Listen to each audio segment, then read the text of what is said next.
Hello students, कल हमने heat transfer वाला पार्ट स्टार्ट कर दिया था और हीट ट्रांसफर में हमने ये देखा था कि कंडक्शन, कन्वेक्शन और रेडिएशन में मेन डिफरेंसेस क्या होते हैं। फिर हमें एक एक चीज उसमें डिटेल में पढ़नी है। तो पहला वाला पार्ट स्टार्ट करते हैं कंडक्शन का।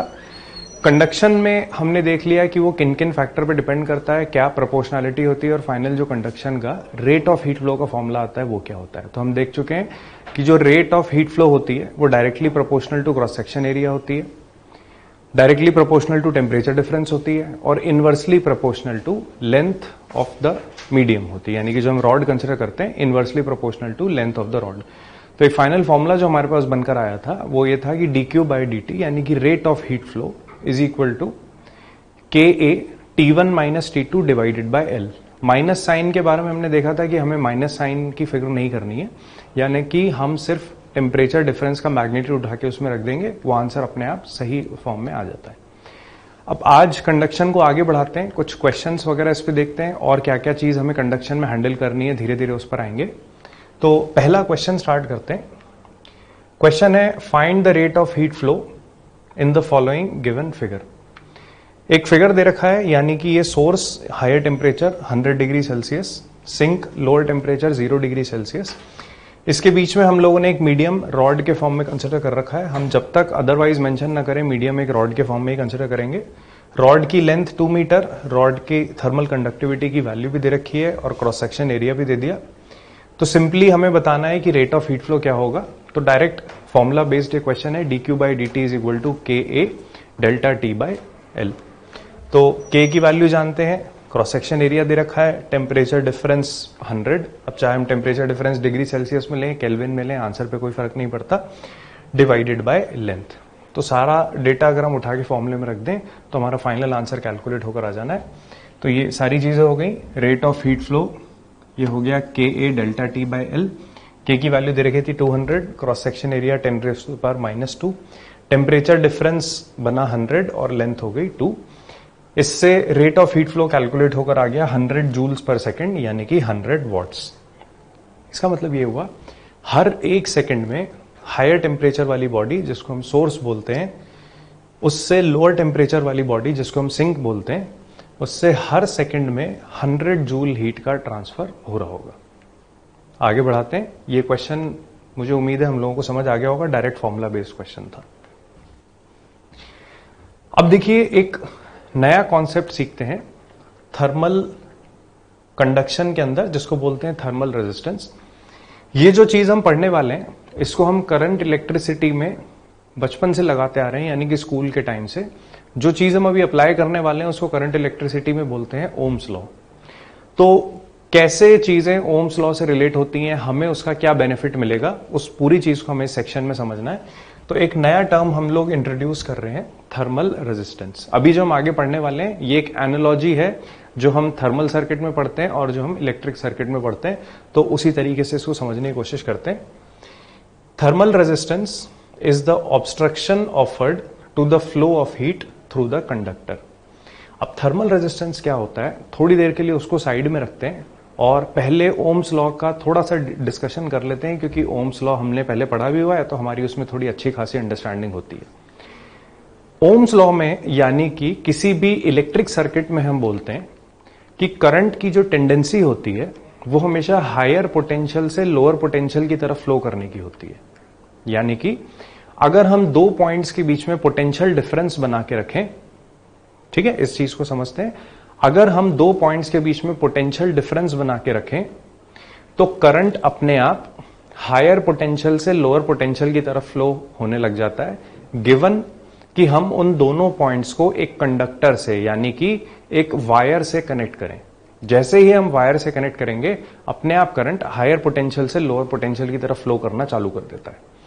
लेकिन वो जो कंडक्टर हमने लगाया है, यानी कि जो वायर हमने लगाया है, उसकी टेंडेंसी होती है कि वो करंट फ्लो को हमेशा कुछ ना कुछ रेजिस्ट करने की कोशिश करता है, और उसी प्रॉपर्टी को, उसी टेंडेंसी को हम बोलते हैं रेजिस्टेंस ऑफ द वायर। तो अगर हमें यह पता हो कि वायर का रेजिस्टेंस कितना है और दोनों पॉइंट्स के बीच में पोटेंशियल डिफरेंस कितना था, तो हम ओम्स लॉ ऐसे सर्किट के लिए लगा सकते हैं कि पोटेंशियल डिफरेंस, यानी कि delta V is equal to I into R। Potential difference यानी कि higher potential minus lower potential is equal to current into electric resistance. तो वो किस टाइप का सर्किट होता है उसको देखने के लिए अभी आगे थोड़ा सा और कंपैरिजन करते हैं। ये हमारा नॉर्मल इलेक्ट्रिक सर्किट है। हायर पोटेंशियल वाला पॉइंट, ये जो हायर पोटेंशियल है हमने इसको डिनोट कर रखा है V1 से। ये हो गया लोअर पोटेंशियल वाला पॉइंट, इसको डिनोट कर रखा है V2 से। अगर इन दोनों पॉइंट्स को हम एक वायर से यानी कि एक कंडक्टर से कनेक्ट कर दें तो अपने आप हायर पोटेंशियल से लोअर पोटेंशियल की तरफ करंट का फ्लो स्टार्ट हो जाता है। अब हर वायर की टेंडेंसी होती है कि वो करंट फ्लो को कुछ ना कुछ अमाउंट से रेजिस्ट करता है यानी कि अपोज करता है। उसी चीज को हम बोलते हैं रेजिस्टेंस ऑफ द वायर। तो इसके आगे हम ओम्स लॉ में जानते हैं क्या करना है कि डेल्टा V यानी कि V1 minus V2 is equal to I into R. I को बोला जाता है इलेक्ट्रिक करंट या फिर सिंपली करंट, R हो गया रेजिस्टेंस।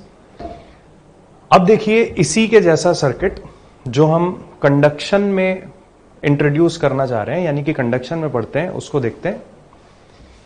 इसको बोलते हैं इलेक्ट्रिक सर्किट। अब ये जो चीज आ रही है इसको बोलते हैं थर्मल सर्किट। देखिए थर्मल सर्किट में क्या होता है, हायर टेम्परेचर T1,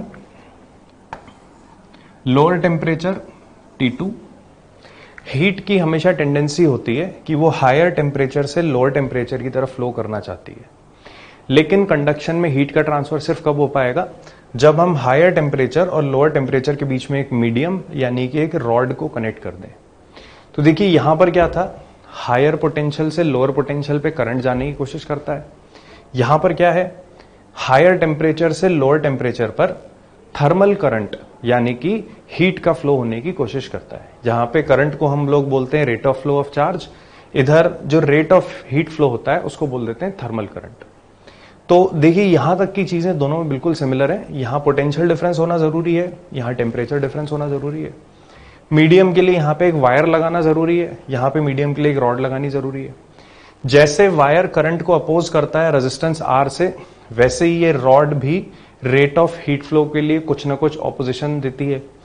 वो जो ऑपोजिशन होता है उसको हम लोग नाम देते हैं थर्मल रेजिस्टेंस। हर रॉड की यानी कि हर मीडियम की टेंडेंसी होती है कि वो हीट फ्लो को कुछ ना कुछ अमाउंट से अपोज करती है, और वही जो अपोज करने वाली टेंडेंसी होती है उसको बोला जाता है थर्मल रेजिस्टेंस। अब आगे इक्वेशंस के फॉर्म में देख लेते हैं हम कैसे इनके बीच में सिमिलैरिटी ला सकते हैं। पहले ओम्स लॉ पर ही आते हैं कि rate of flow of charge जो होता है यानी कि जिसको हम सिंपली करंट बोलते हैं, इसको मैं ऐसे भी लिख सकता हूं कि rate of flow of charge is equal to dq by dt यानी कि electric current, simply saying current, is equal to potential difference upon resistance V1 minus V2 divided by R। ये सारी टर्म्स का मतलब हमें अच्छे से पता है। I हो गया इलेक्ट्रिक करंट यानी कि rate of flow of charge, V1 minus V2 हुआ पोटेंशियल डिफरेंस, R हो गया रेजिस्टेंस। अब कंडक्शन में जो हमने इक्वेशन सीखी है उस पर आते हैं। देखिए यहां पर इलेक्ट्रिक करंट था dq by dt rate of flow of charge, यहां पर है d capital Q by dt यानी कि rate of flow of heat. जैसे rate of flow of charge को नाम देते हैं करंट, वैसे ही rate of flow of heat को नाम दे देते हैं थर्मल करंट। तो thermal current is equal to, अब यहां पे जो इक्वेशन हमने सीखी है वो होती थी T1 माइनस T2 यानी कि temperature difference into KA by L। तो देखिए यहां पर था potential difference divided by resistance, यहां पर क्या लिख रहा है टेम्परेचर डिफरेंस।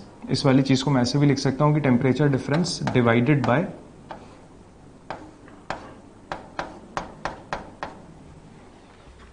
अगर मैं K बाय L को इस तरीके से लिख दूं तो ये बिल्कुल आइडेंटिकल चीजें लिख रही हैं, L अपॉन AK। तो देखिए जो काम यहां पे रेजिस्टेंस का है बिल्कुल वैसी ही चीज यहां पर हो गई L अपॉन AK। तो ये L अपॉन AK को हम लोग नाम दे देते हैं थर्मल रेजिस्टेंस। और जो मेरे पास फाइनली जो इक्वेशन आ जाती है वो इस तरीके से आती है कि थर्मल करंट यानी कि dq by dt is equal to temperature difference divided by thermal resistance. तो दोनों इक्वेशन में सिमिलैरिटी देखिए, ये था ओम्स लॉ जो हम काफी टाइम से अप्लाई करते आते हैं। इसको अप्लाई करने में हम काफी कंफर्टेबल होते हैं क्योंकि ये स्कूल लेवल से हम यूज करते आ रहे हैं। Current is equal to delta V by R, यानी कि potential difference divided by resistance.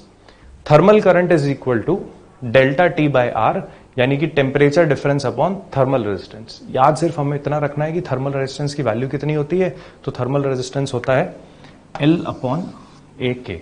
जो भी हम रॉड कंसिडर कर रहे हैं उसकी length divided by thermal conductivity into उसका क्रॉस सेक्शन एरिया।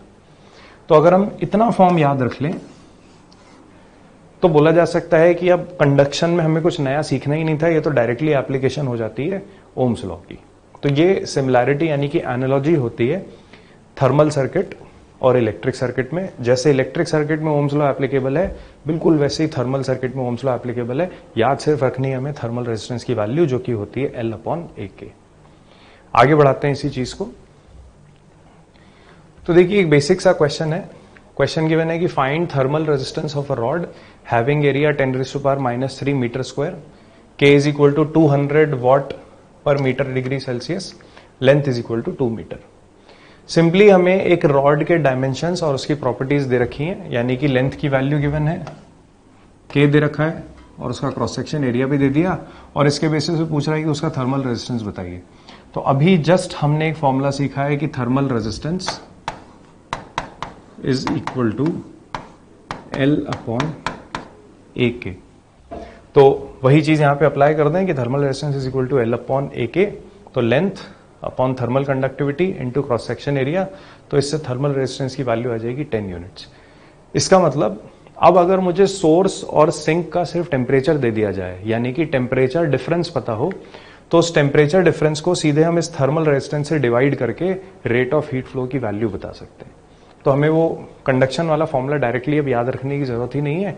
हम जितने भी क्वेश्चन होंगे उन सबको ओम्स लॉ की हेल्प से भी सॉल्व कर सकते हैं।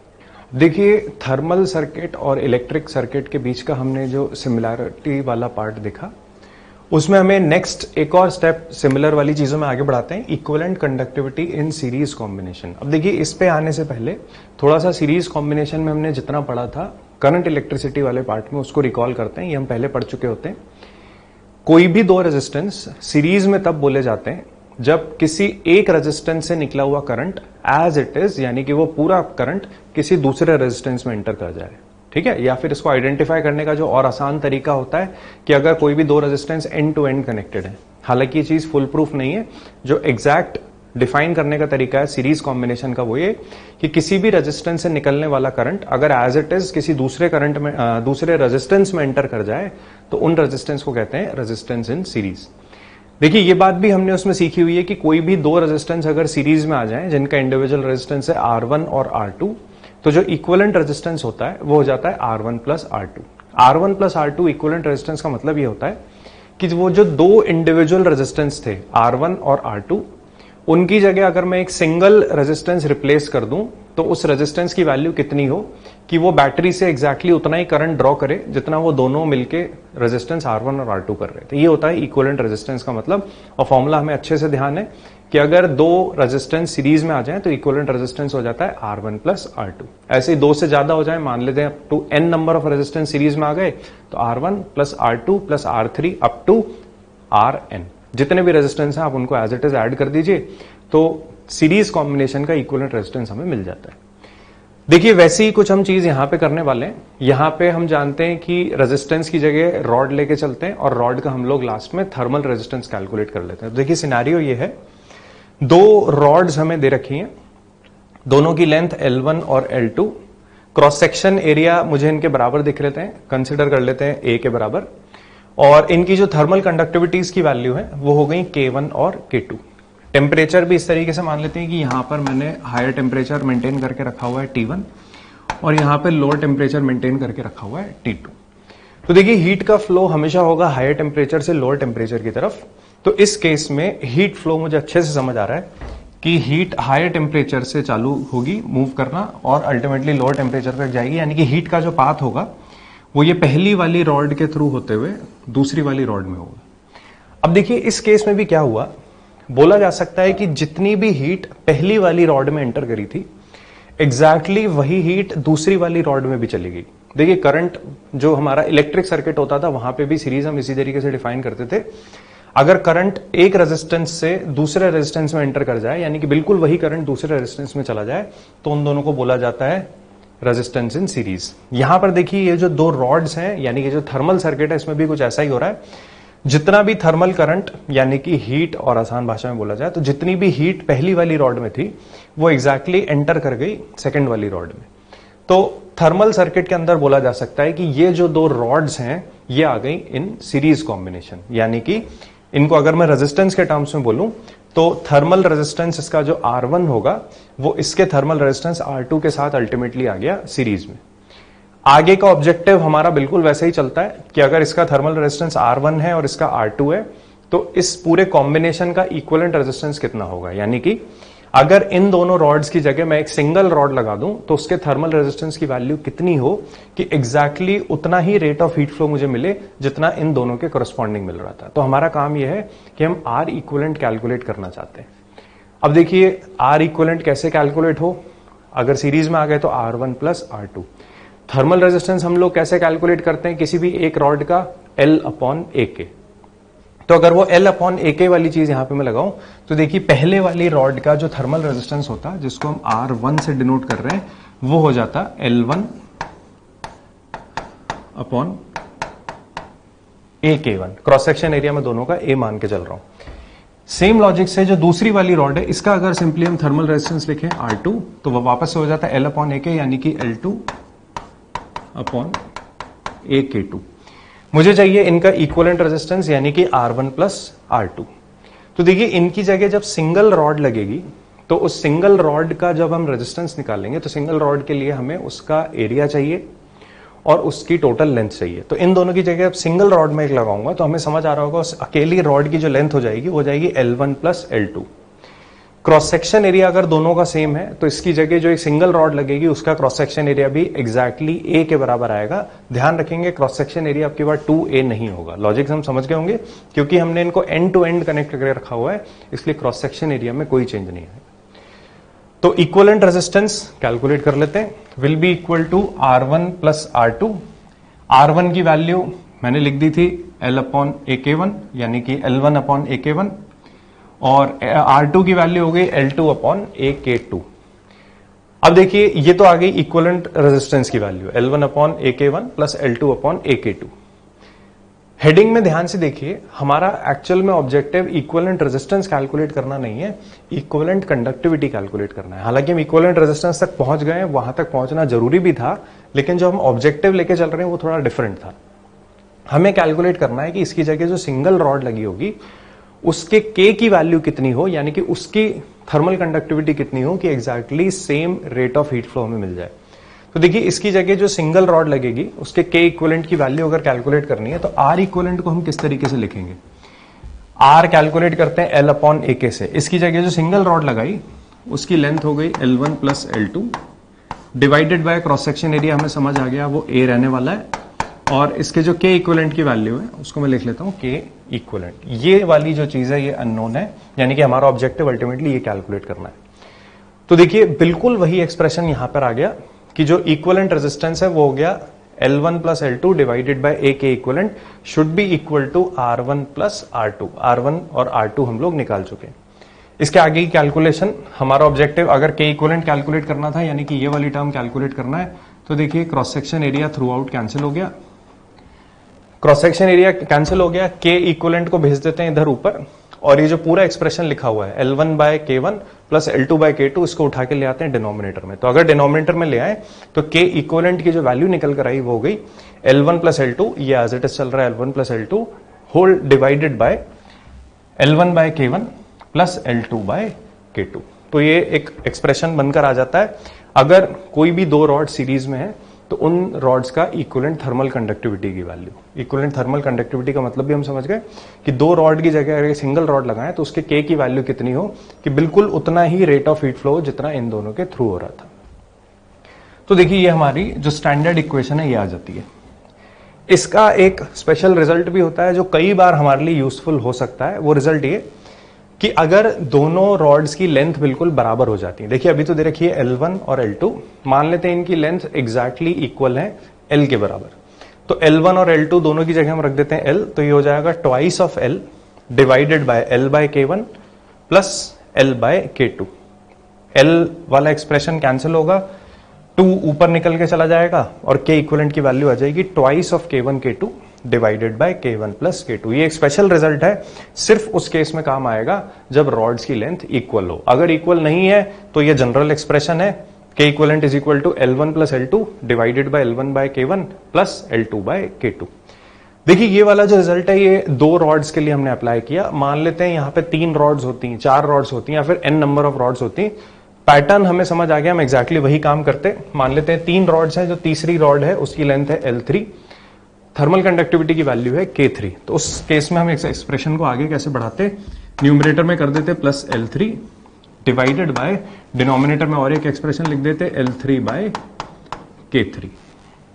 तो इस तरीके से एक्सप्रेशन बनता जाएगा। अप टू n रॉड्स होती हैं तो हम n तक चले जाते हैं। न्यूमरेटर में L1 plus L2 plus L3 up to Ln divided by denominator में L1 by K1 plus L2 by K2 plus L3 by K3 summation up to Ln by Kn।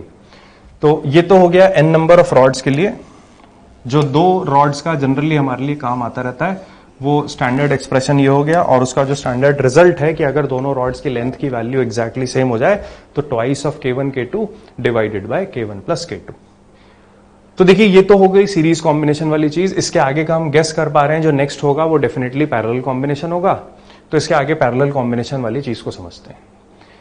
Parallel combination का मतलब होता था, पहले हम electric circuit से start करें, कि जो 2 रेजिस्टेंस हैं उनमें करंट डिफरेंट फ्लो करे लेकिन दोनों के across potential difference exactly same हो। बिल्कुल वही चीज यहां पे अप्लाई करते हैं parallel combination in case of thermal circuit, कि 2 रॉड्स में से हीट अलग अलग फ्लो कर जाए, यानी कि थर्मल करंट अलग अलग फ्लो कर जाए, लेकिन दोनों रॉड्स के अक्रॉस जो टेम्परेचर डिफरेंस हो वो बराबर हो। तो देखिए ये उसका फिगर हो गया। ये 2 रॉड्स हमने साइड बाय साइड लगा दी, दोनों की लेंथ बराबर दिख रही है L, इसका क्रॉस सेक्शन एरिया A1, इसका cross section area A2, K1 और K2। दोनों के इस एंड को हमने मेंटेन करके रखा हुआ है टेम्परेचर T1 पर, और इस वाले एंड को हमने मेंटेन करके रखा हुआ है टेम्परेचर T2 पर। हीट की टेंडेंसी है हायर टेम्परेचर से लोअर टेम्परेचर पर जाने के लिए हमने उसको मीडियम भी प्रोवाइड कर दिया, 2 डिफरेंट रॉड्स। तो देखिए कुछ हीट इस रॉड से जाने लगेगी, मान लेते हैं उसको नाम दे दिया Q1, और कुछ हीट इस रॉड से जाने लगी, इसको नाम दे देते हैं Q2।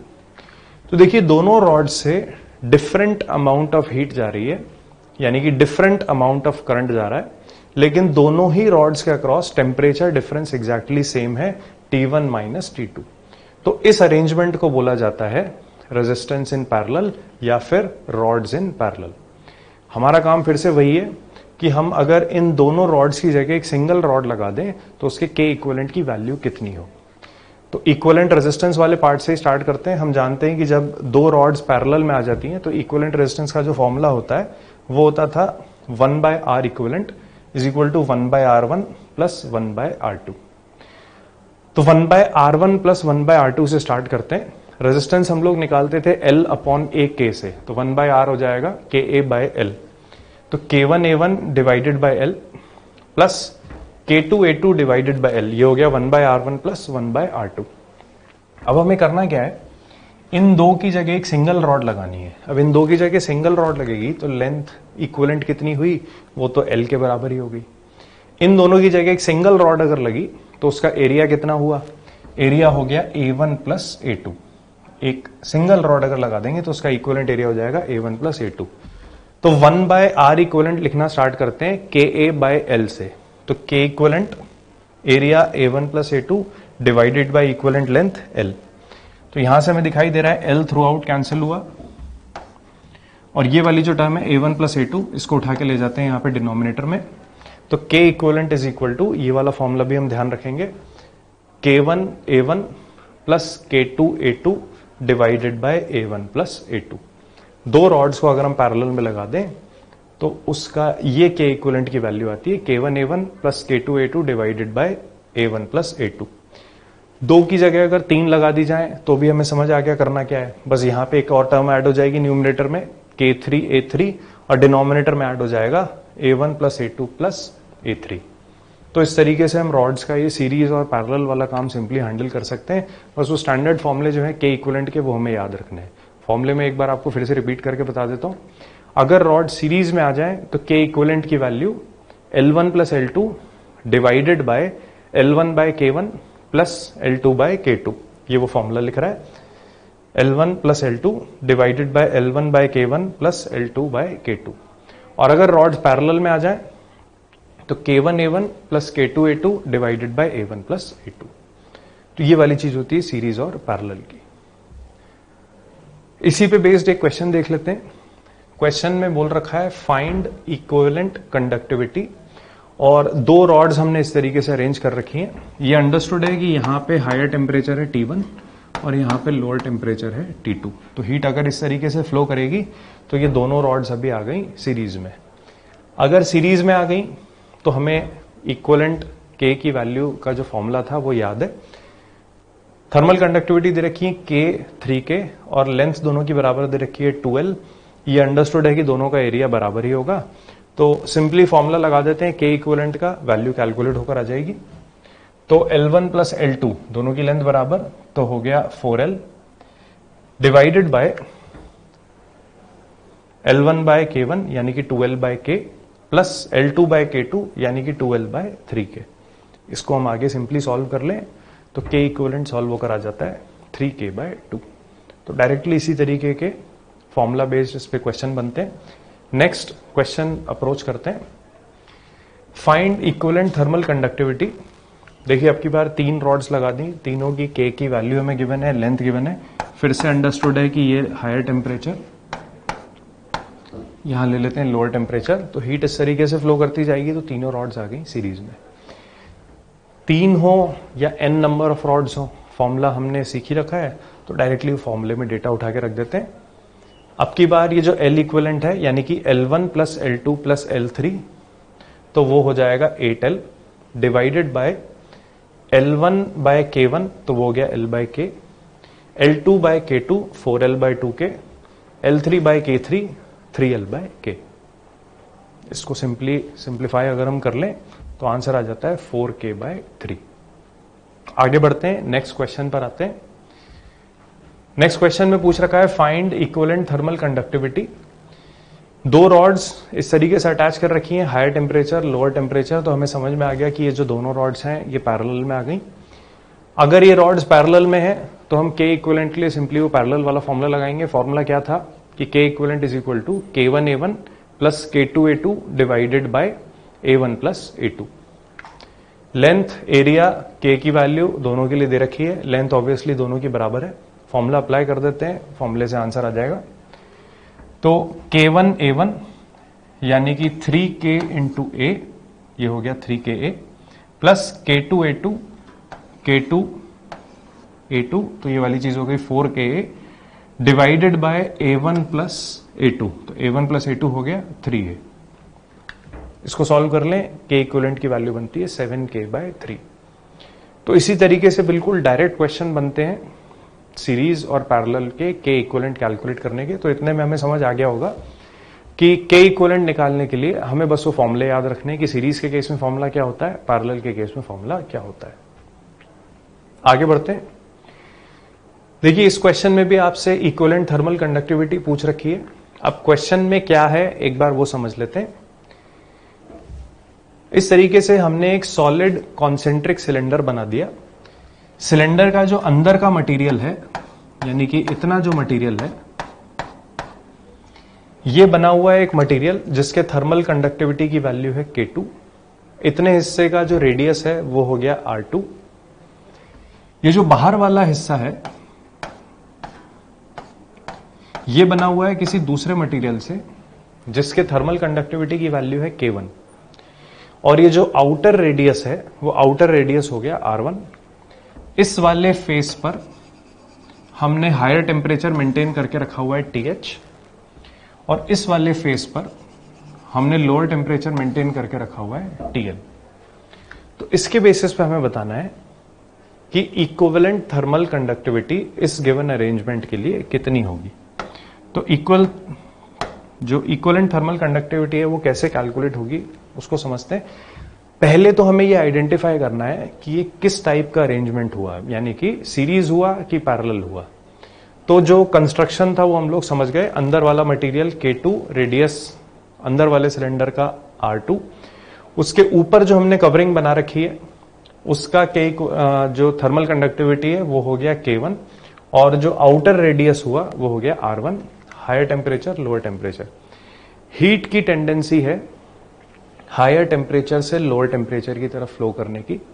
तो देखिए हीट इस तरीके से फ्लो होती हुई जाएगी, ये हायर टेम्परेचर से लोअर टेम्परेचर, हायर से लोअर, और ये हायर से लोअर।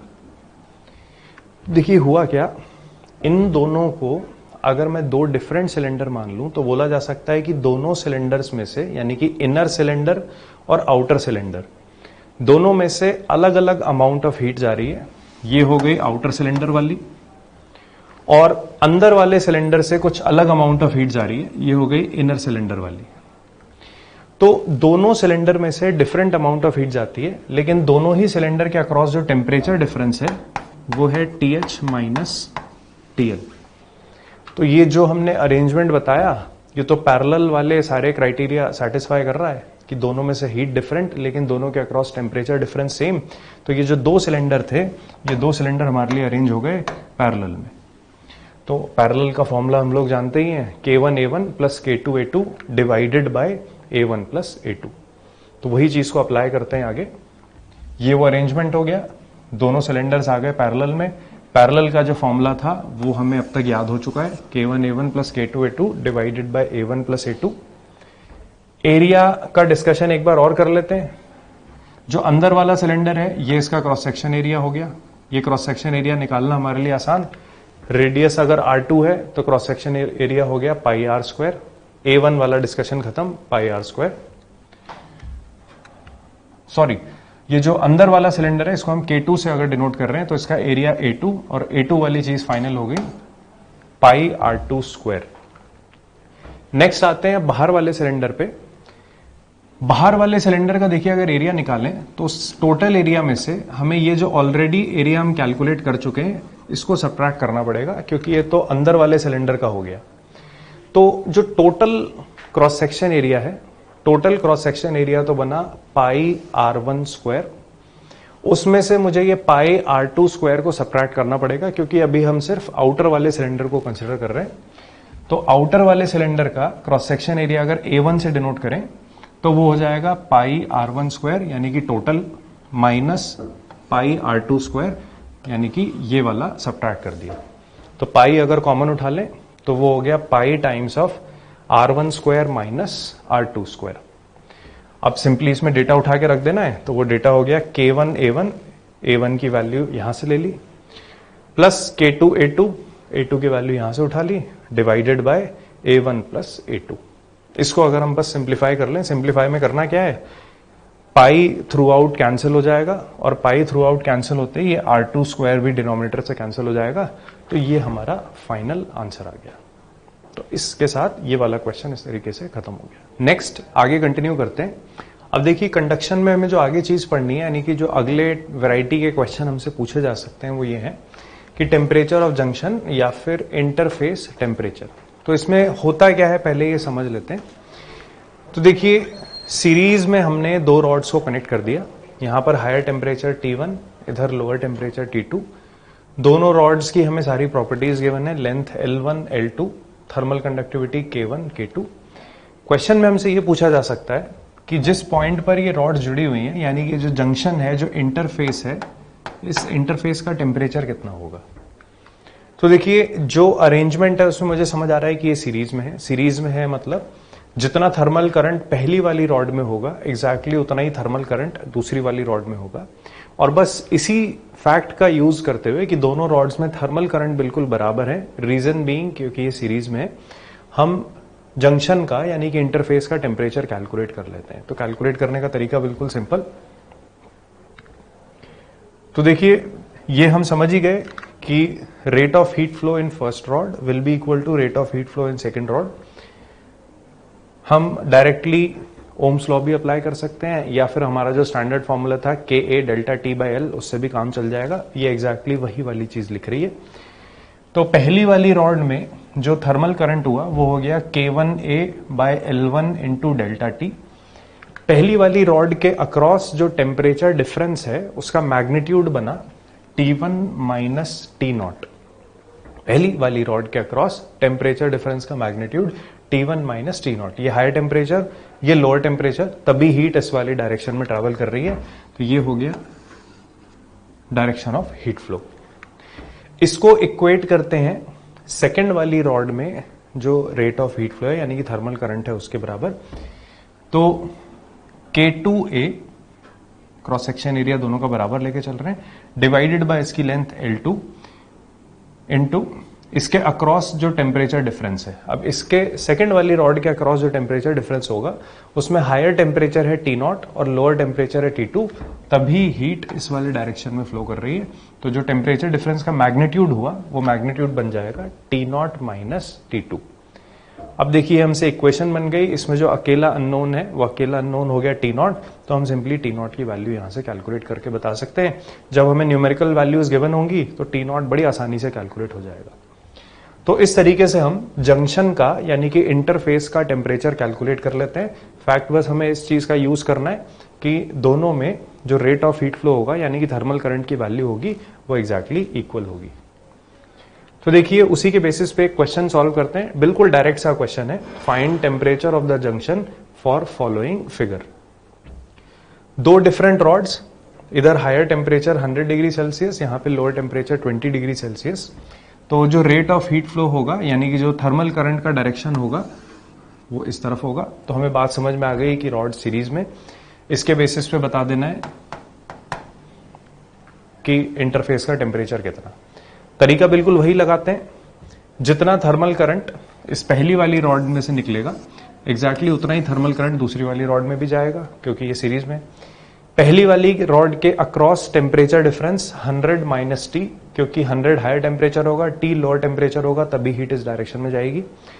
दूसरी वाली रॉड के across temperature difference T minus 20, T higher temperature होगा, 20 लोअर टेम्परेचर होगा, तभी हीट इस डायरेक्शन में जाएगी। और दोनों रॉड के अक्रॉस टेम्परेचर डिफरेंस जो थर्मल करंट है उसको इक्वेट करते हैं।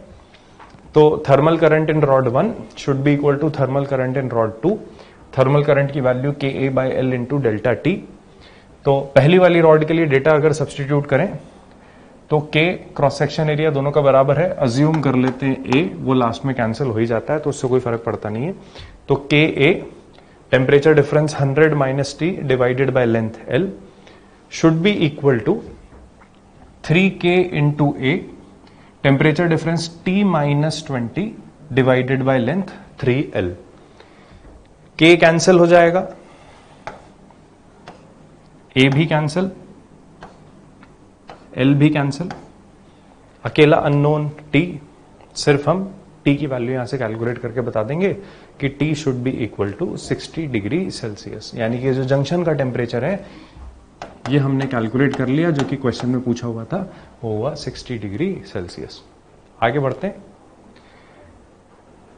अब न्यूमेरिकल डेटा देने की बजाय हमें इन टर्म्स में ही कैलकुलेट करना है कि भाई जंक्शन का टेम्परेचर कितना होगा।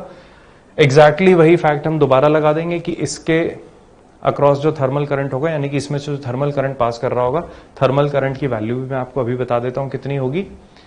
K1 cross section area assume कर लेते हैं A, वो बराबर दिख रहा है, कैंसिल हो ही जाता है, लास्ट क्वेश्चन में हमने देखा।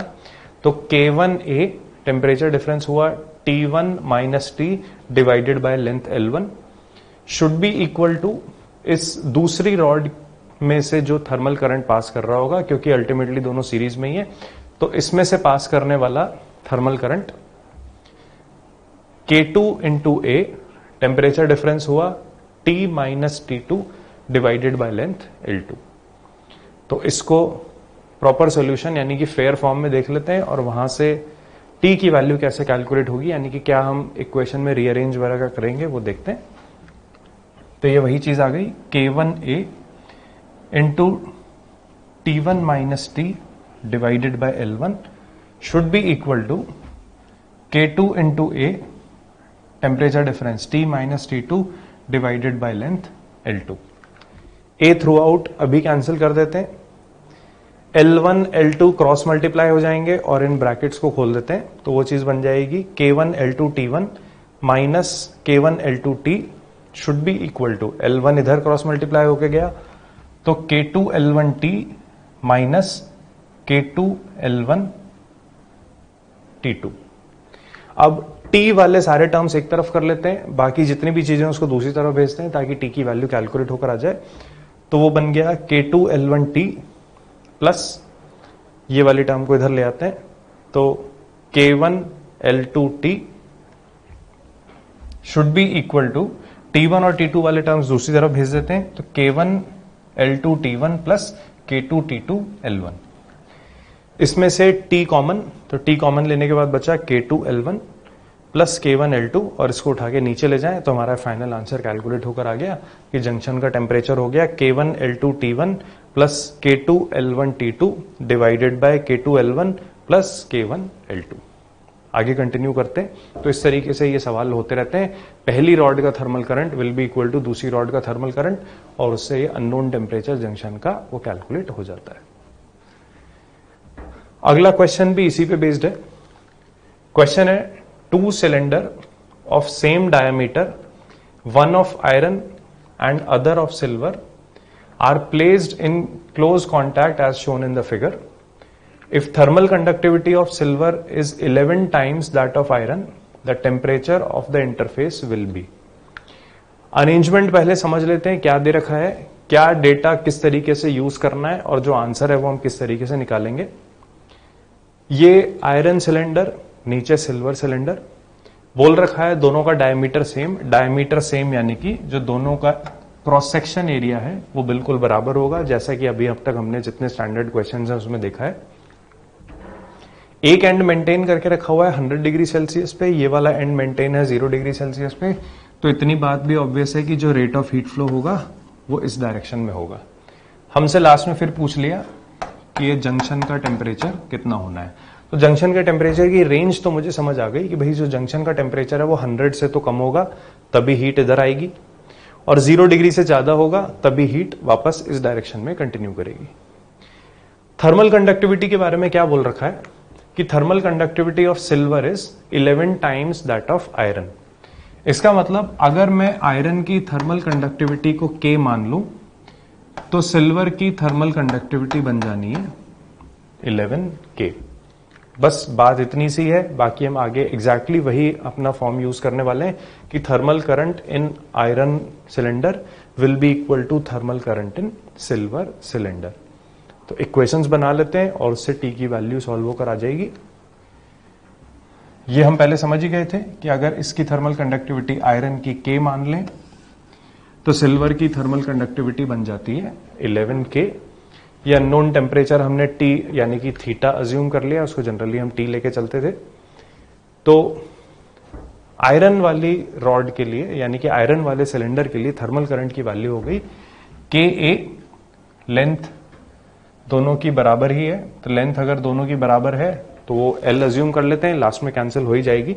तो KA बाय L, इसके अक्रॉस जो टेम्परेचर डिफरेंस हो गया आयरन वाले सिलेंडर के अक्रॉस वो बन जाएगा 100 minus theta should be equal to. Second चलते हैं सिल्वर वाली रॉड पे। तो सिल्वर वाली रॉड के thermal conductivity 11K, cross section area A divided by length L, और इसके अक्रॉस जो टेम्परेचर डिफरेंस है वो टेम्परेचर डिफरेंस बन गया theta minus 0। KA by L दोनों तरफ से कैंसिल हुआ, सिंपली ब्रैकेट ओपन कर देंगे और थीटा की वैल्यू वहां से निकल कर आ जाएगी 8.3 डिग्री सेल्सियस। तो इस तरीके से कितनी भी कॉम्प्लिकेटेड सिचुएशन दिखाई दे रही हो, अगर हम आइडेंटिफाई कर चुके हैं कि सिलेंडर्स सीरीज में है तो काम सिर्फ इतना करना है कि एक रॉड की थर्मल करंट की value will be equal to दूसरे रॉड की थर्मल करंट की वैल्यू। उससे अननोन टेम्परेचर हर पॉसिबल केस में कैलकुलेट होकर आ जाता है। आगे बढ़ते हैं। तो देखिए ये दो टाइप की शेप दे रखी है। अब करना क्या है पहले समझ लेते हैं। हमने करंट इलेक्ट्रिसिटी में स्कूल लेवल पर ही एक चीज पढ़ी हुई है, Kirchhoff's junction law. Kirchhoff junction law क्या होता है कि किसी भी एक जंक्शन पर, जंक्शन का मतलब एक ऐसा पॉइंट जहां पे n number of different wires आके कनेक्टेड हो, तो किसी भी जंक्शन पे जो इनकमिंग करंट होता है उसकी वैल्यू हमेशा आउटगोइंग करंट के बराबर होती है। यानी कि किसी भी एक जंक्शन पे वो पॉइंट जहां पे n नंबर ऑफ वायर्स आके मिल रहे हैं, जितना करंट आएगा एग्जैक्टली उतना ही करंट बाहर निकल जाएगा। इसको हम बोलते थे, कंजर्वेशन ऑफ चार्ज के प्रिंसिपल पे ये बेस्ड होता है, चार्ज एक जगह ना प्रोड्यूस हो सकता है ना एक्यूमुलेट हो सकता है, तो जितना चार्ज आएगा एग्जैक्टली उतना ही चार्ज आगे निकल जाएगा। टाइम से डिवाइड कर लें तो incoming current will be equal to outgoing current. Exactly वही चीज यहां पर भी हम अप्लाई कर सकते हैं, क्योंकि ओम्स लॉ के साथ जो एनालॉजी है वो हमें समझ में आई गई। तो अब की बार हम करेंगे क्या, 2 या 2 से ज्यादा रॉड्स कंसिडर करेंगे और उन 2 या 2 से ज्यादा रॉड्स को किसी एक पॉइंट पर उनके एक एक एंड्स को मीट करवा देंगे। तो देखिए जो 2 एग्जांपल हम कंसिडर कर रहे हैं, इसमें 3 रॉड्स हो गई और ये 3 रॉड इस पॉइंट पर आके कनेक्टेड है। तो इस पॉइंट को हम लोग बोलते हैं जंक्शन पॉइंट। अब हमसे क्वेश्चन में ये पूछा जा सकता है कि अगर ये रॉड्स के जो 3 एंड्स हैं, ये वाला 2 और ये वाला 3rd, इनके अगर कुछ कुछ टेम्परेचर गिवन है, तो क्वेश्चन में पूछा जा सकता है कि बताइए ये जंक्शन वाले पॉइंट का टेम्परेचर क्या होगा। तो हमें काम एग्जैक्टली वही करना है, यानी कि किरचॉफ जंक्शन लॉ। और किरचॉफ जंक्शन लॉ को अब की बार हम थर्मल सर्किट के लिए इस तरह लगाएंगे कि net incoming thermal current will be equal to net outgoing thermal current. इस जंक्शन पॉइंट पर जितना थर्मल करंट अंदर की तरफ आएगा एग्जैक्टली उतना ही थर्मल करंट बाहर की तरफ निकल भी जाता है। तो देखिए वही चीज लिख रही है, total heat incoming is equal to total heat outgoing. और हीट को अगर टाइम से डिवाइड कर दें तो बन जाएगा रेट ऑफ हीट फ्लो, यानी कि थर्मल करंट। तो total incoming thermal current will be equal to total outgoing thermal current. तो एक एग्जांपल से समझते हैं, फिर इस पे बेस कुछ क्वेश्चंस भी हैंडल करेंगे। ये 3 रॉड्स का जो दूर वाला पॉइंट है उनका टेम्परेचर दे रखा है 90 डिग्री सेल्सियस, 80 डिग्री सेल्सियस और 70 डिग्री सेल्सियस। उसके बेसिस पे हमसे पूछ लिया कि ये जंक्शन वाला पॉइंट है, इसका टेम्परेचर कितना होगा।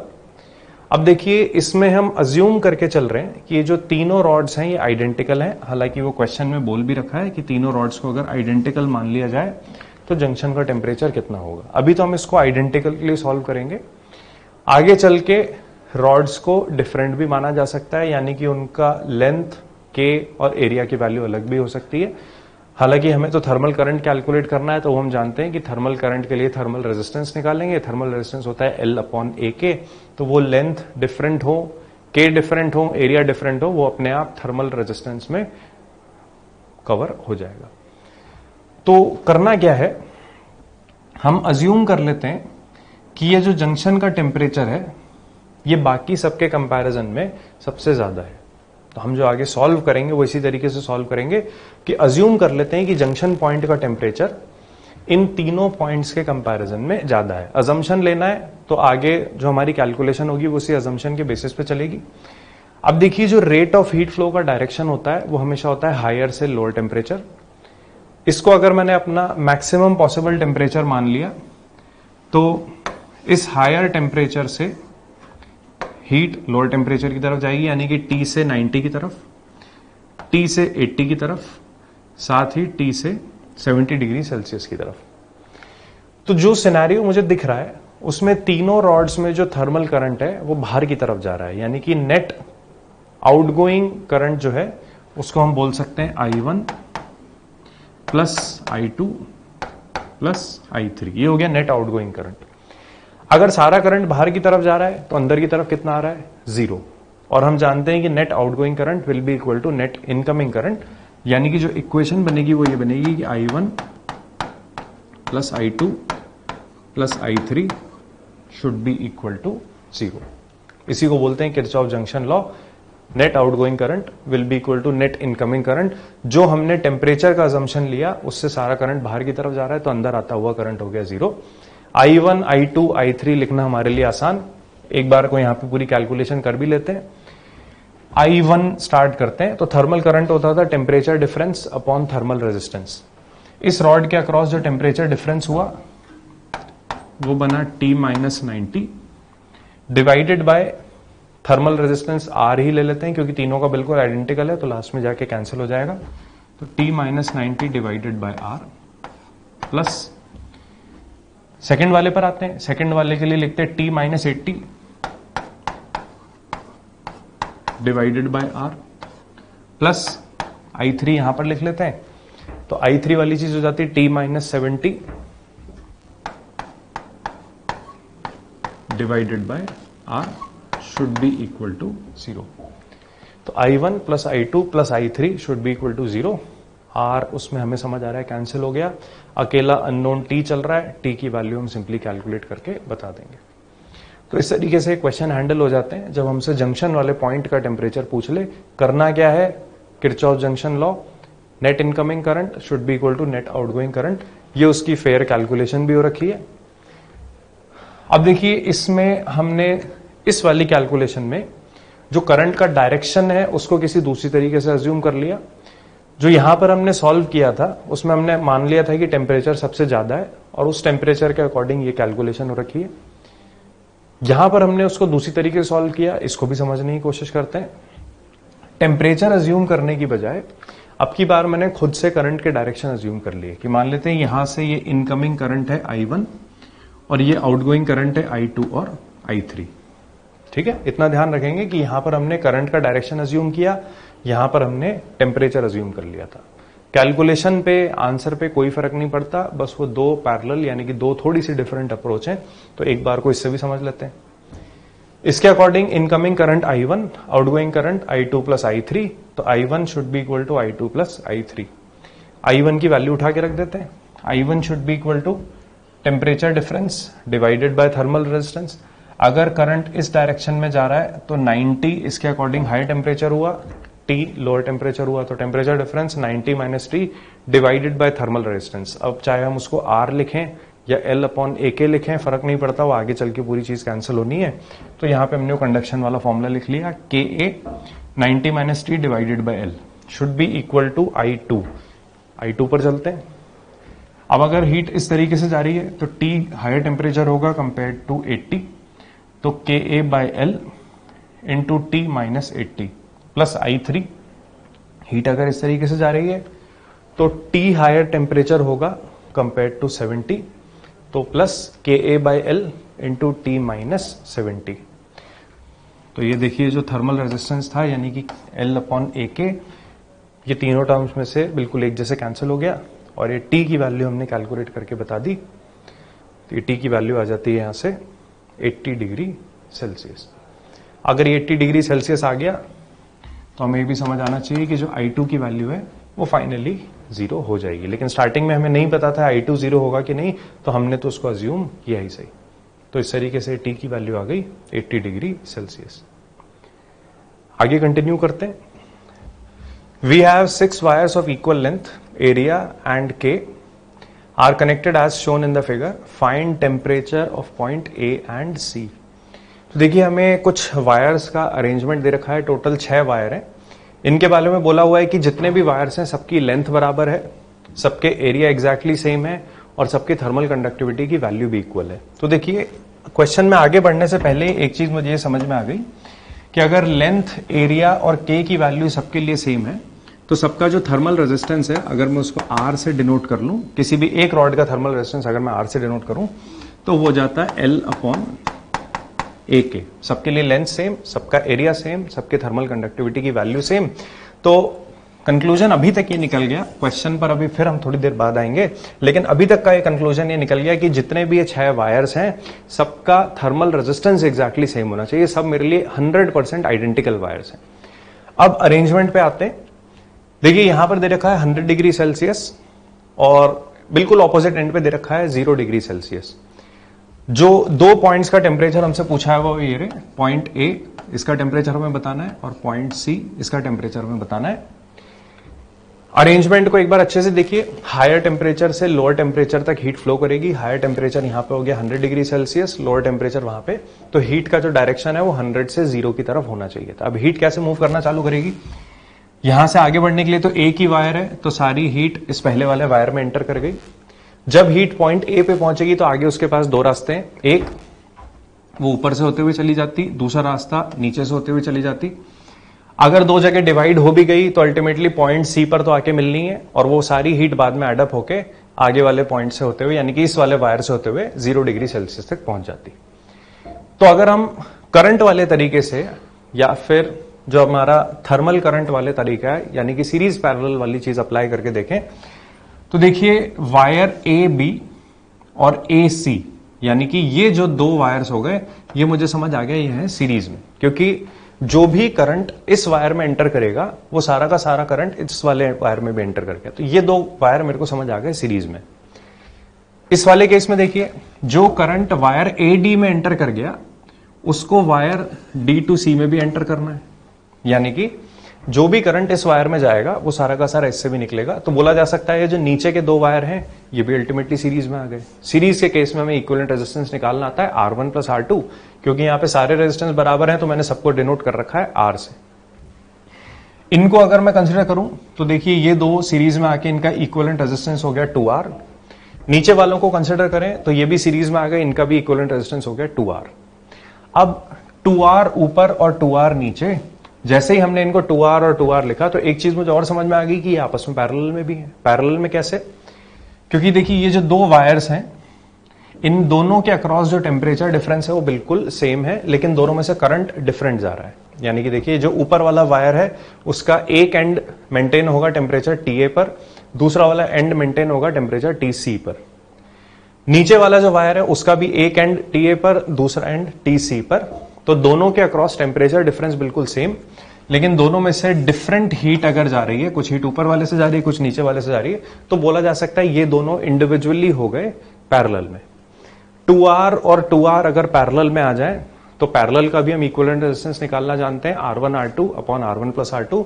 तो उससे इन दोनों का जो इक्विवेलेंट रेजिस्टेंस आ जाएगा ऊपर वाला 2R और नीचे वाले 2R का मिला के वो हो गया R। तो देखिए मेरे लिए अभी ये सर्किट थोड़ा सिंप्लीफाई होकर आ गया। अब हमें 6 वायर देखने ही नहीं है, 6 की जगह मुझे टोटल 3 वायर दिख रहे हैं। एक पहला वाला ये तो है ही सही, दूसरा वाला ये भी है ही सही, और इन सब की जगह मुझे एक सिंगल वायर मिल गया सीरीज पैरेलल कॉम्बिनेशन का यूज करते हुए जिसका रेजिस्टेंस भी हो गया R। तो मैं इन वायर्स को हटा के एक सिंगल वायर यहां पे लगाता जिसका रेजिस्टेंस वापस हो जाता R। और ये तीनों वायर जो हुए ये हो गया वायर नंबर 3 जो हॉरिजॉन्टल वाला वायर है। और लास्ट में आपको दिख रहा होगा ये तीनों वायर वापस से आ गए सीरीज में, तीनों का रेजिस्टेंस R। 3 वायर अगर सीरीज में है और तीनों का रेजिस्टेंस बिल्कुल बराबर है तो बोला जा सकता है तीनों के अक्रॉस जो टेम्परेचर फॉल आएगा वो भी बिल्कुल बराबर आना चाहिए। उसको हम ओम्स लॉ से बोल सकते हैं कि delta V is equal to IR। ठीक है, तो delta V equal to IR electric circuit में हो गया। यहां पर वैसे ही हम टेम्परेचर डिफरेंस वाली चीज लगा लें तो क्योंकि तीनों में से करंट सेम, तीनों का रेजिस्टेंस सेम, तो तीनों में से हम बोल सकते हैं कि टेम्परेचर डिफरेंस की वैल्यू भी एग्जैक्टली सेम आएगी। तो इसको आगे कंसिडर करते हैं। रेजिस्टेंस सबका सेम हो ही गया था, L अपॉन A के, यहां तक की हम बात समझ गए। ये दोनों मिला के हमारे लिए सीरीज में हो गए, ये दोनों मिला के वापस सीरीज में हो गए। 2R और 2R वो आपस में पैरेलल में हो गए, तो इन दोनों की जगह हम एक सिंगल वायर लगा सकते थे जिसका रेजिस्टेंस हो जाए R। तो इस सर्किट को सिंप्लीफाई करके मैंने यहां पे बना दिया कि 100 वाले से यानी कि 100 टेम्परेचर से हीट चली, वो पॉइंट A तक पहुंची। इसके आगे मुझे एक सिंगल रेजिस्टेंस की वैल्यू समझ आ गई R। A से C पर पहुंचे और C से बाद में चले गए 0 डिग्री सेल्सियस पे। क्योंकि तीनों से सेम करंट पास कर रहा है, तीनों का रेजिस्टेंस भी सेम है, तो तीनों के अक्रॉस टेम्परेचर फॉल भी बिल्कुल बराबर आना चाहिए। टोटल टेम्परेचर फॉल हमें कराना है 100 डिग्री सेल्सियस 3 वायर्स के थ्रू। तो हर वायर में से जो टेम्परेचर फॉल आएगा यानी कि हर वायर के अक्रॉस जो टेम्परेचर फॉल आएगा वो जाएगा 100/3। यानी कि जब हम A से 100 डिग्री से A पर जाएंगे तो टेम्परेचर 100/3 से कम हो जाएगा। A से C पे जाएंगे तो 100/3 से और कम हो जाएगा, और C से यहां पे गए तो 100/3 और कम होकर फाइनल टेम्परेचर आ जाएगा 0 डिग्री सेल्सियस। तो ये वो फाइनल कैलकुलेशन आ गई। देखिए जब हम A पर पहुंचे तो टेम्परेचर कितना कम हुआ था, 100/3। तो इनिशियल था 100 माइनस 100/3, पॉइंट A का टेम्परेचर कैलकुलेट होकर आ गया 200/3 डिग्री सेल्सियस। C पर पहुंचेंगे तो 100/3 और कम हो जाएगा, यानी कि स्टार्टिंग से कितना कम हो गया, यहां पर 100/3 फिर यहां पर 100/3 यानी कि टोटल 200/3। तो C का टेम्परेचर इनिशियल माइनस 200/3 वो वाली चीज आ जाएगी 100/3, यानी कि पॉइंट C पे टेम्परेचर हो जाएगा 100/3। तो देखिए दिए तो हमें 6 वायर्स थे, पर हम सीरीज पैरेलल का यूज करते हुए आसानी से इसको 3 वायर्स में कन्वर्ट कर लेंगे। तीनों वायर भी सीरीज में दिख गए, तीनों का रेजिस्टेंस भी सेम है, तो तीनों के अक्रॉस टेम्परेचर फॉल भी सेम। फाइनल आंसर हमारे आ गए, पॉइंट ए पे टेम्परेचर 200/3, पॉइंट सी पे टेम्परेचर 100/3। नेक्स्ट फिर हमें क्वेश्चन सॉल्व करना है। क्वेश्चन में क्या दे रखा है पहले वो देख लेते हैं। कैलकुलेट, फर्स्ट पार्ट है के इक्विवेलेंट, सेकेंड पार्ट है नेट हीट करंट, और ये सिनेरियो गिवन है। सिनेरियो में क्या है, सोर्स यानी कि higher temperature 100 degree Celsius, sink यानी कि लोअर टेम्परेचर 0 डिग्री सेल्सियस, इनके बीच में हमने मीडियम के लिए 2 रॉड्स अटैच कर दी। रॉड दोनों का जो इंडिविजुअल क्रॉस सेक्शन एरिया है वो हो गया 2 मीटर स्क्वायर, दोनों की लेंथ 2 मीटर, और इनके के की वैल्यू दे रखी है 60 और 40 what per metre degree Celsius. तो हमें 2 चीजें कैलकुलेट करनी है, एक तो के इक्विवेलेंट क्या होगा, दूसरा नेट हीट करंट क्या होगा। के इक्विवेलेंट वो कैलकुलेट करने से पहले हम ये आसानी से इसमें आइडेंटिफाई कर सकते हैं कि ये जो रॉड्स हैं ये पैरेलल में आ गई, क्योंकि दोनों से डिफरेंट करंट पास कर रहा होगा और दोनों के across temperature difference exactly same है, एक एंड 100 पर, दूसरा एंड 0 पर। तो अगर ये पैरेलल में है तो के इक्विवेलेंट का फॉर्मूला हम कई बार यूज कर चुके हैं। फॉर्मूला होता था K1A1 plus K2A2 divided by A1 plus A2। K1 K2 की वैल्यू गिवन है, एरिया दोनों के 2 मीटर स्क्वायर। नेक्स्ट हमें बताना है नेट हीट करंट कितना होगा।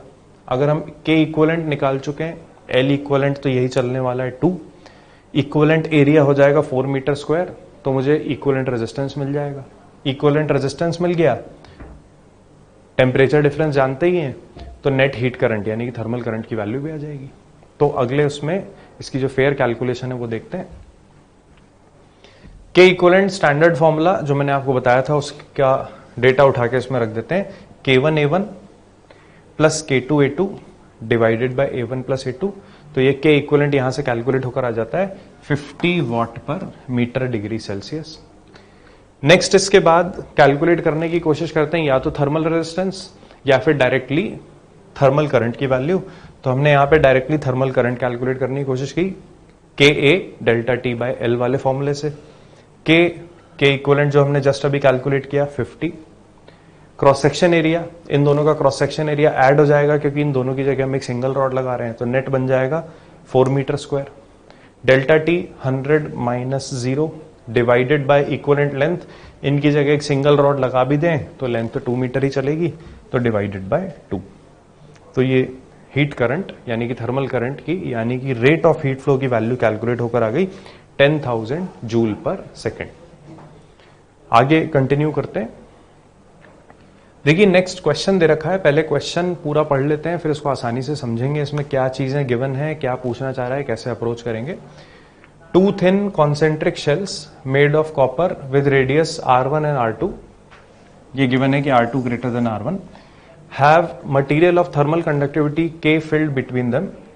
The inner and outer spheres are maintained at temperature TH and TC respectively by keeping a heater of power P at the center of the 2 spheres. Find value of P. तो देखिए ये तो पूरा question हो गया। अब question में क्या चीजें हमें कंसिडर करनी है, क्या पूछ रहा है उस पर आते हैं। उसको समझने के लिए एक फिगर की हेल्प से कंसिडर करते हैं। तो सिर्फ इतना फिगर कंसिडर करेंगे। देखिए कॉपर का हमने इस तरीके से एक स्फीयर बना रखा है, अंदर वाला जो हिस्सा है जिसका रेडियस R1 है वो हॉलो है, आउटर रेडियस हो गया R2, और R1 से R2 के बीच में ये जो मटेरियल भरा हुआ है इसके थर्मल कंडक्टिविटी की वैल्यू दे रखी है K। ठीक है, इसके थर्मल कंडक्टिविटी की वैल्यू K।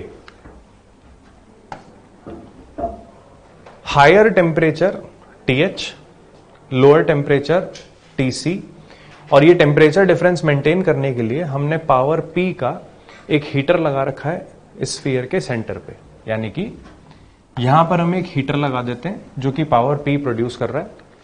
अगर सेंटर में हमने हीटर लगा दिया तो इससे जो पावर प्रोड्यूस होगी वो रेडियली आउटवर्ड ट्रैवल करेगी, यानी कि स्फेरिकली आउटवर्ड ट्रैवल करेगी। तो पावर का जो डायरेक्शन होगा फ्लो करने का वो इस तरीके से होगा।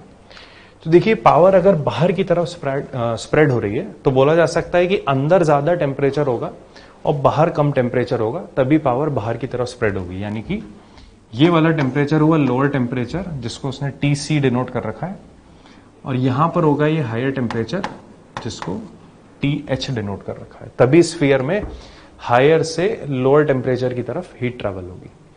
तो हमसे पूछ रखा है कि ये जो हीटर हमने लगाया था ये एक्चुअल में कितनी पावर प्रोड्यूस करता होगा।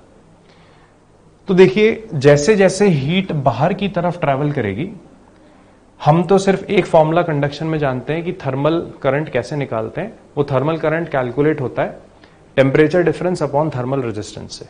टेम्परेचर डिफरेंस हमें समझ में आ गया TH माइनस TC।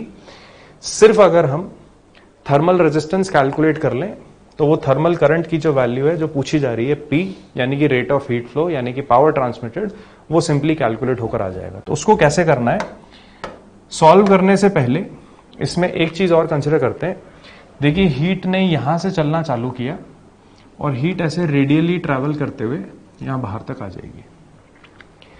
ये जो बीच में स्फीयर बना है, जो मेटालिक स्फीयर है, इसको हम अज्यूम कर सकते हैं कि ये infinite number of gradually increasing radius के हॉलो स्फीयर्स की हेल्प से बना होगा। यानी कि R1 रेडियस के स्फीयर पे अगर मैं ग्रेजुअली इंक्रीजिंग यानी कि धीरे धीरे बढ़ते हुए रेडियस के स्फीयर्स को, हॉलो स्फीयर्स को रखना चालू कर दूं तो मेरे पास इस तरीके से एक सॉलिड स्फीयर बन के आता रहेगा, और जो सबसे बाहर वाला स्फीयर होगा उसका रेडियस होगा R2। तो ये जितने इनफाइनाइट हॉलो स्फीयर्स को हम एक के ऊपर एक रख रहे हैं, तो बोला जा सकता है वो सारी हीट जो अंदर वाले स्फीयर से चालू हुई थी वो सारे स्फीयर्स में से क्रॉस करते हुए बाहर वाले स्फीयर तक आ जाएगी।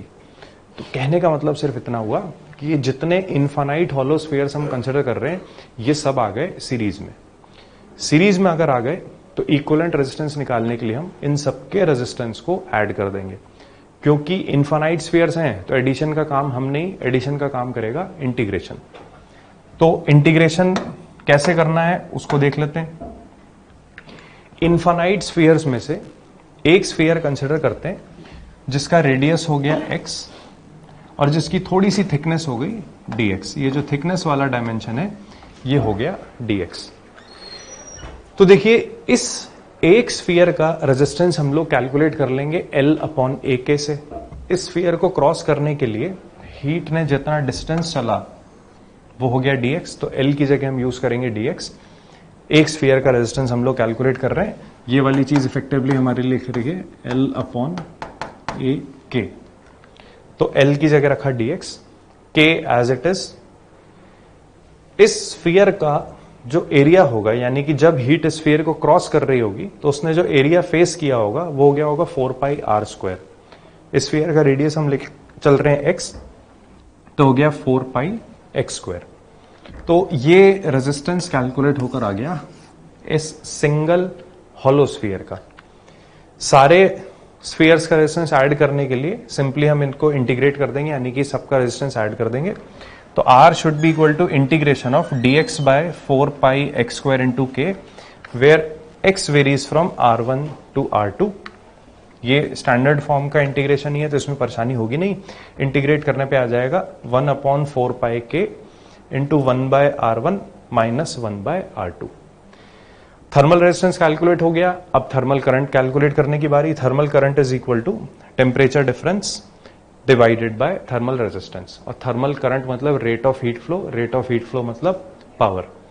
तो power is equal to temperature difference था TH माइनस TC, तो ये वो वाली टर्म आ गई TH minus TC divided by thermal resistance. वो थर्मल रेजिस्टेंस भी हमने यहाँ पे वैल्यू सब्स्टिट्यूट कर दी, तो ये हो गया हमारा फाइनल आंसर। तो इसमें हमारी अप्रोच ये थी कि पहले तो हमने आइडेंटिफाई किया कि हीट किस तरीके से फ्लो होगी। हीट जैसे जैसे फ्लो होगी तो अब जो रेजिस्टेंस बन के आ रहे हैं वो सीरीज में होंगे कि पैरेलल में। इस सॉलिड स्फीयर को बनाने का तरीका कि हम infinite number of hollow spheres की हेल्प लें। तो क्योंकि हीट सब हॉलो स्फीयर्स में से निकल के जा रही है तो वो सारे हॉलो स्फीयर आ गए सीरीज में। किसी भी एक स्फीयर का रेजिस्टेंस लिखते हैं और इक्विवेलेंट रेजिस्टेंस निकालने के लिए फिर हमने उसको इंटीग्रेट कर दिया। इक्विवेलेंट रेजिस्टेंस आ गया तो टेम्परेचर डिफरेंस अपॉन रेजिस्टेंस से रेट ऑफ हीट फ्लो यानी कि पावर की जो वैल्यू हमसे पूछी हुई थी ये सॉल्व होकर हमसे आ गई।